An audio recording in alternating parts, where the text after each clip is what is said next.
Is your small business growing? That's the question we address right here on the Grow Your Biz Show.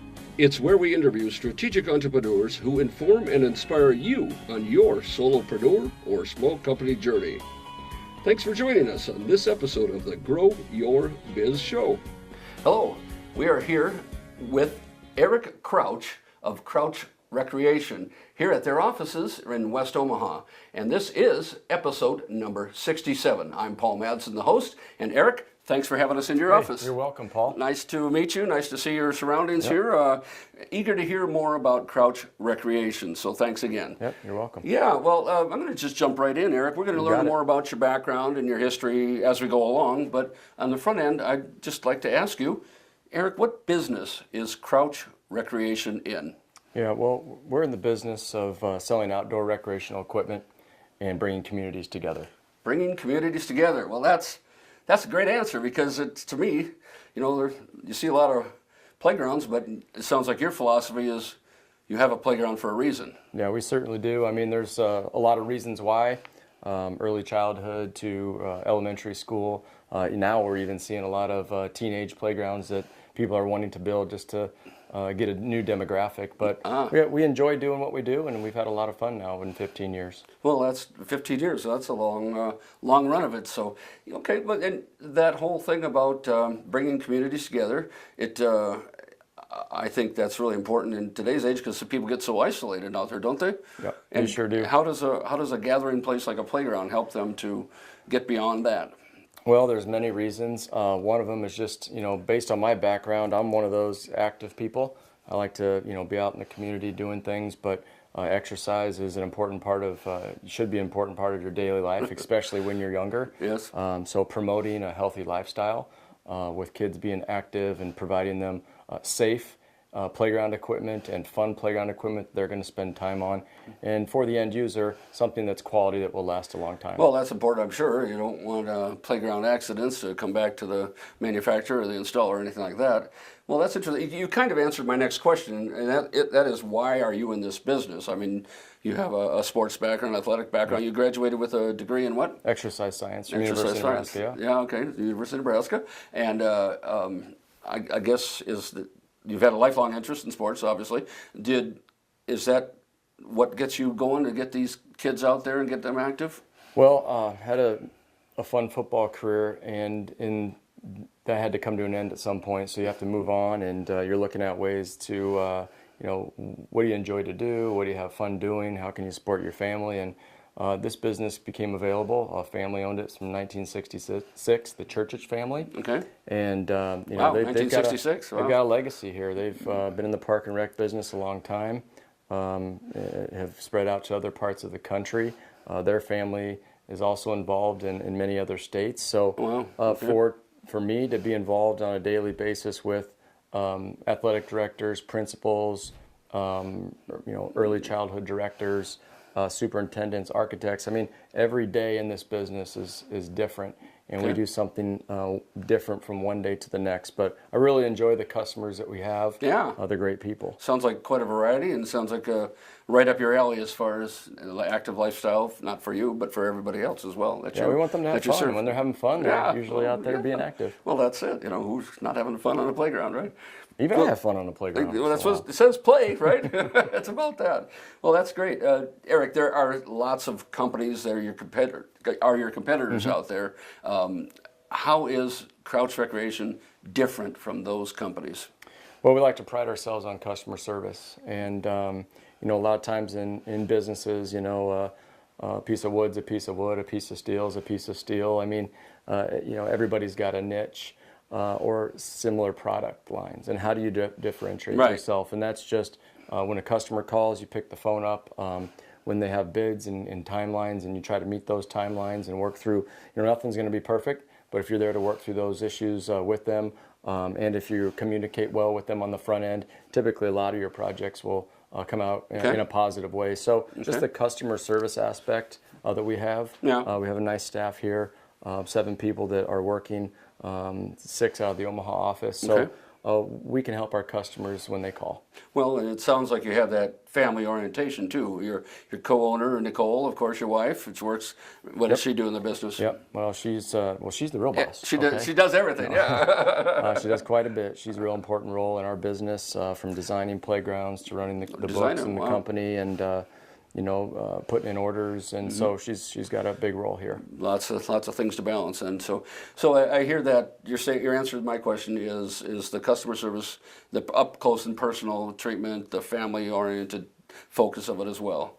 Yep. And I think your reputation, you've said as well, is second to none. And how important is that out there for a small business? It is, and working the state of Nebraska, that's one state that we have. We also work in South Dakota, very similar people that we run into on a daily basis. Great family values, and good old South Dakotans.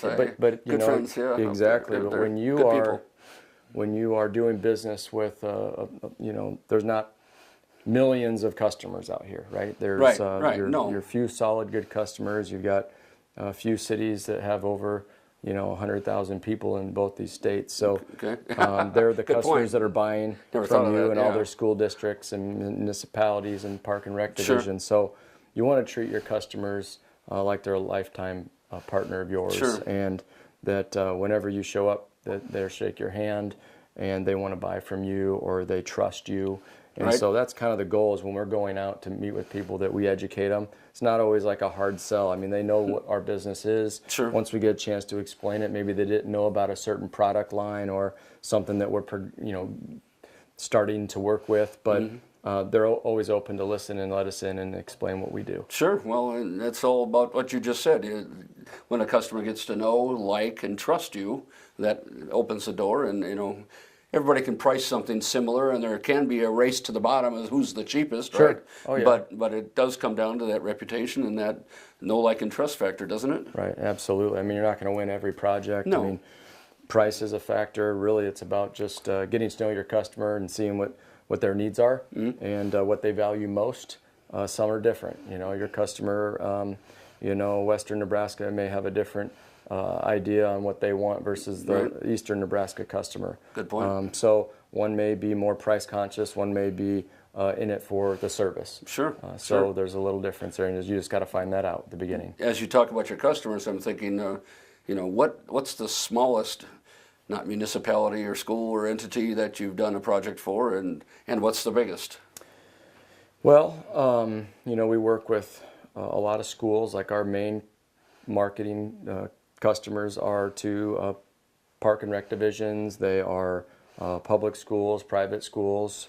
And then it gets down into your churches and maybe your daycare facilities, early childhood. Those are pretty small, I suppose. Yeah. There's private projects out there, hotels, apartments. Wow. That we're working with. High schools, obviously, is they're big customers with ours, with the bleachers and the scoreboards. So it just goes on and on and on. So, but we really focused in on that equipment side, and we really enjoyed it. So it's a lot. Like I said, the people that we work with are great. Sure.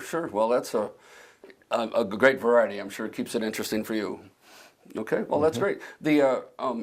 This show is focused a lot, Eric, on people who want to start their own business and launch it from zero. I call it the solopreneurs, not my term. Or maybe they've had a long career in corporate, whatever, and they're just had enough and need something new and want to put out their own shingle. Talk to me about. I mean, you've had your own transitions, and we'll talk a little about that. But you can tell us about that. How do you go from one career to? I mean, here's the main question. Buying versus building. Did that go through your head as you were looking at starting a business or buying a business? I was 24 years old, so I didn't really put a whole lot of thought into this. When you started this? When I purchased the really? business. Oh, wow. So I was fairly young at the time. That's pretty young.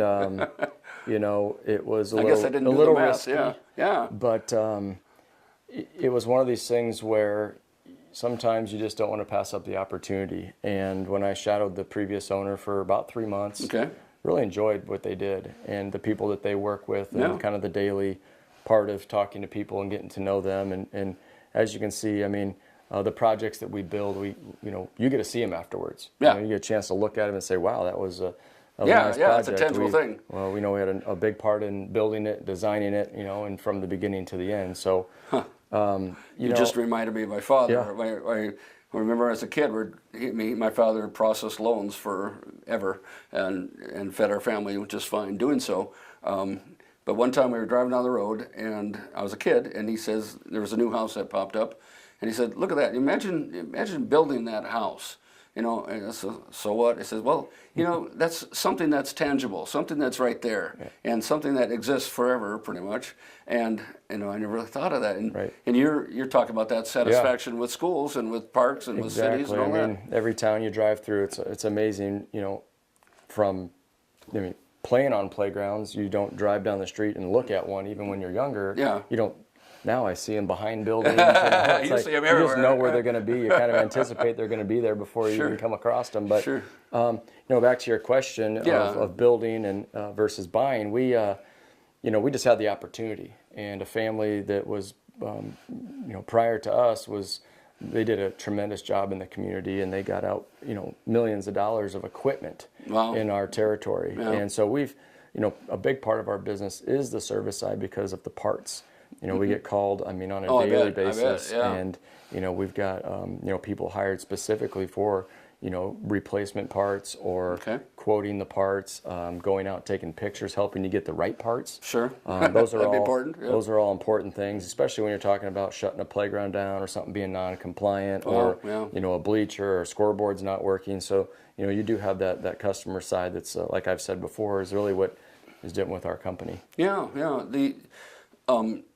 If I'm a corporate person or not even a younger person thinking about starting a business versus buying it, what criteria should I look at to make the decision?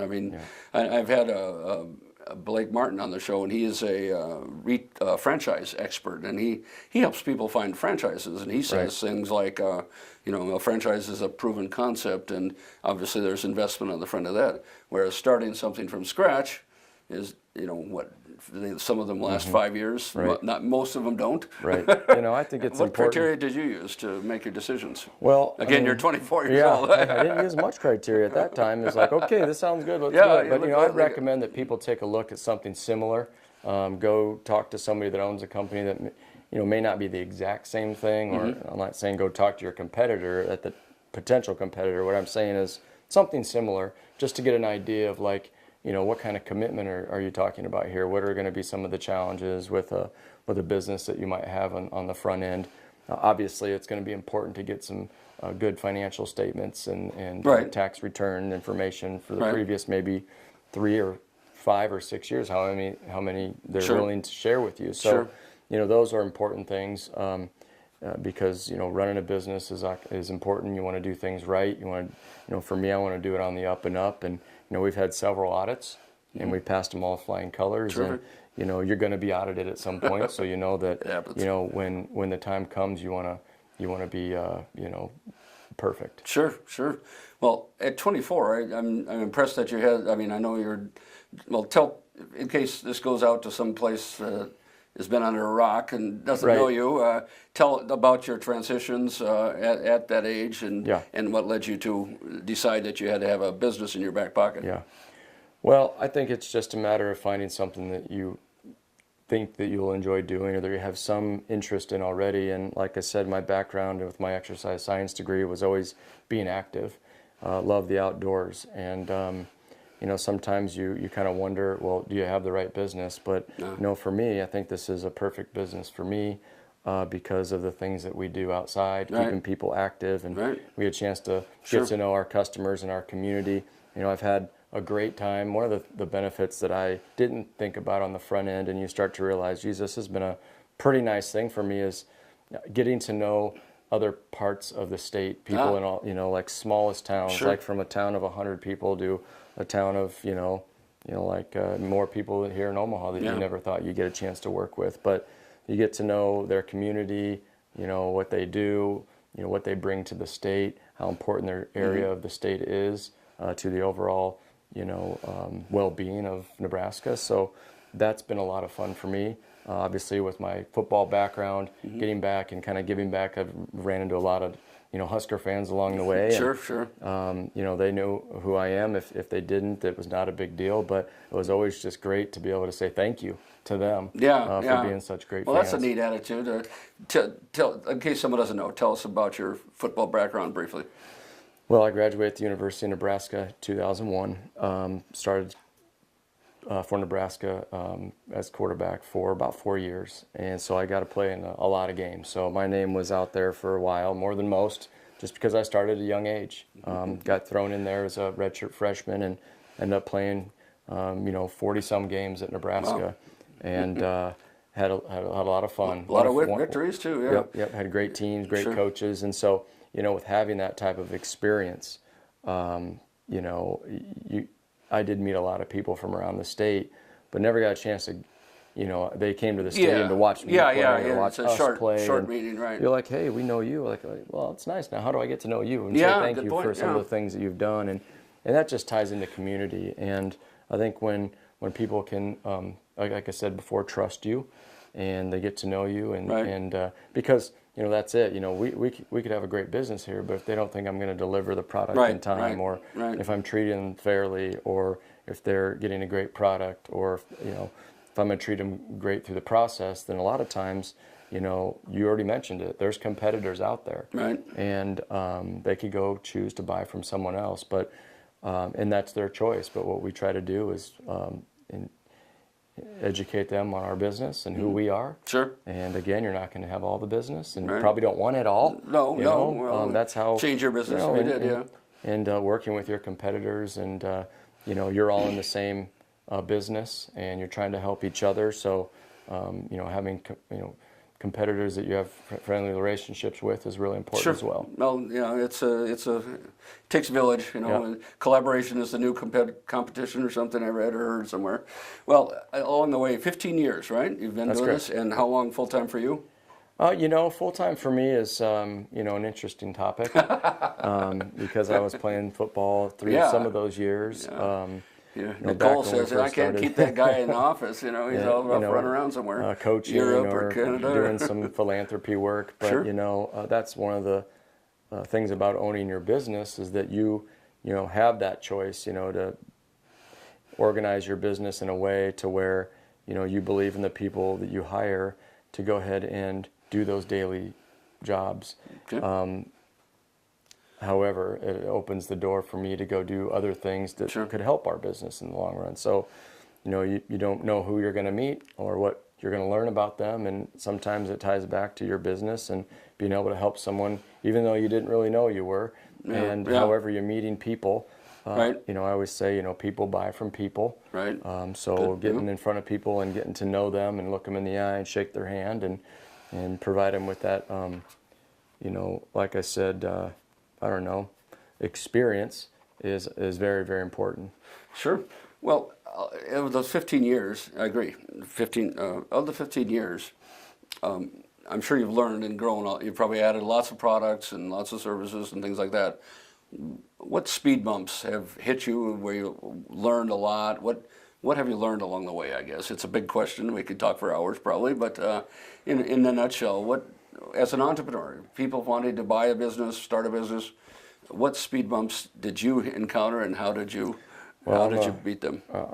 My football past has made me a little impatient because I like results. I like to get in the weight room and show that you're putting on muscle. Okay. I like to get on the football field, score a touchdown, and look up at the scoreboard and say you won. Yes. So one of those things is it doesn't work like that in business quite like a football game does. Lasts more than 2 hours. You got to have a little patience. Have you learned that or not? Yeah, I'm getting better. Oh yeah, okay. I'm getting better.